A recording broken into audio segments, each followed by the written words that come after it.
Hi everyone, Lewis here. I want to talk today about Guardians of the Galaxy Volume 3, which is the third Guardians of the Galaxy film. I like they've stuck to their guns on the titles. They just kept, 1, 2, and 3, which is cool. They didn't have to come up with any weird titles. Normally I have some light set up, but there's some quite nice natural light coming in today because it's quite sunny, so I thought I'd just leave it like that. Yeah, I saw it this morning. I saw a 9 a.m. screening, which is very rare, but very welcome because it was on my day off, which is great. I just got up a bit early, and it was an Imax 3D screen, which I was a bit skeptical about because I've talked about it before. And I love IMAX. I'll always go IMAX if I can, but I'm not that bothered about 3D. But I'll see it if that's the only option. That's all they had. And I remember seeing the trailer in IMAX 3D as well when I saw possibly Avatar 2, maybe, and or Ant-Man probably, something like that. I remember thinking the trailer looked pretty cool in 3D, so I thought, I'll go for it. My main issue with 3D is that it has extra layer between you and the screen, which is quite dark, so I just find it makes everything look a bit darker, which in Ant-Man was very noticeable because the film's quite dark, and I know that's a common complaint of like Marvel films and modern films in general, really. That they seem to be quite dark, and I know it's because of the visual effects or whatever, and it's just a weird thing that happens now. So the beginning of this film I did feel was quite dark, but then they go to some pretty colourful locations, and I kind of forgot about it. And I don't know, I did feel kind of more immersed because it was in 3D. It's like because it's very, I like it because I like the glasses because they block out your peripheral vision. So one of my big things in the cinema which I hate is anyone playing about with phones or whatever. I always get so easily distracted by that, and I hate it. I hate anything that breaks that. So it's good because that kind of blocks it. And yeah, I don't know. It's hard to do a comparison of non 3D to to normal kind of thing, but I didn't find it too much of a distraction. I thought it worked quite well, so I was happy with that. But the film itself, I like these films. I really like Guardians in general. I like the comics, and I like the movie versions. They're not massively dissimilar from the comics. Obviously, there's a few changes here and there, but they're not hugely different. And I know this one, obviously no spoilers at all. I don't know exactly what I'm going to say, but I promise I won't spoil anything. Obviously this one, the way they've been building it up, and I'll only talk about what's in the trailers, but they were building it up as like this, the ending kind of thing of this series, of these characters presumably, and obviously of James Gunn's run with Marvel because he's off to the other side now.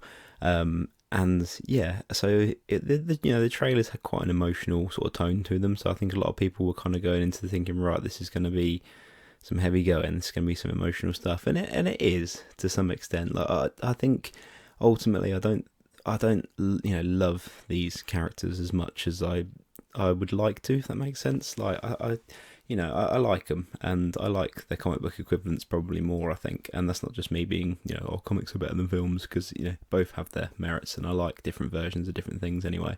But yeah, so I think I wasn't as emotionally invested as I thought I would be. Plus, I think I'm getting to the point now where I'm a little bit I'm not as into these kind of movies as I used to be, and I'm not saying they're not as good as they used to be, because that's what people always say, because it's preference in it. But I say I still read comics all the time. But for these movies, I'm not quite as massively into them as I once was, so it doesn't quite have the same effect on me personally anymore.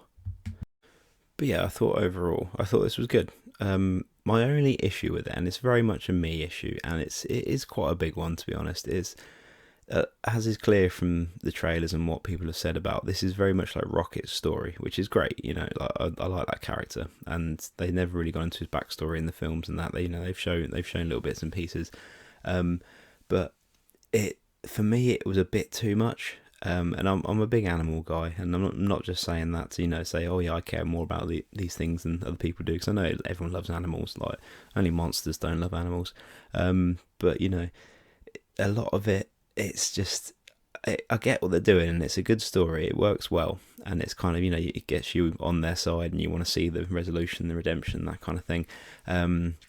And the High Evolutionary is a great villain. I really thought he was good. He's a kind of a third tier kind of Marvel villain at best, really. But he's one of those cool little random characters that I like, and I thought he was done really well in this. And I liked his history with Rocket and stuff like that. And again, no spoilers. That's all all part of the setup and that. But yeah, for me it was too much. It was like I'm not. There's lots of bits where it's like animals kind of not.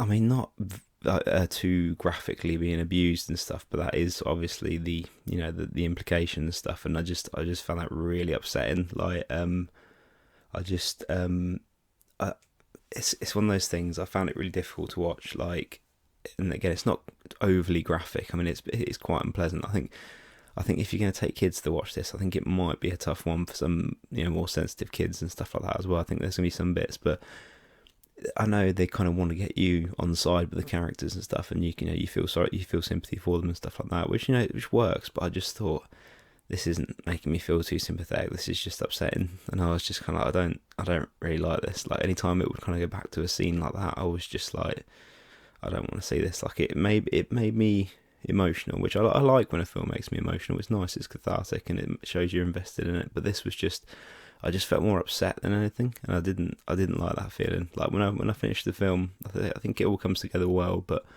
I think I just felt a bit down rather than feeling good. Do you know what I mean? Like, and that was a bit of a shame. I don't know if, I mean, it's probably just me. It's probably just the way it connected with me, but that was my only real downside. But I just felt it was a bit too much, like, in that regard. But again, it might not be for everyone. But yeah. But overall, I thought it was good. I thought it was a nice conclusion to this sort of particular run of films, and that some good action in it as well. And yeah, I think the story worked overall. I think the main thing with Rocket's story was the best part, even despite what I said. I think that's the most complete part of it, kind of thing. I think what the other characters are doing is a bit kind of on the periphery kind of thing, and it's just kind of them going A to B and getting in various little scrapes and stuff. But it works in overall service. If you want a really good Guardians of the Galaxy story outside of the comics, the most recent game that I played on PS4 is really good. It's more based off the comic versions than the movie, but that's a really good Guardians story. I recommend that definitely as well.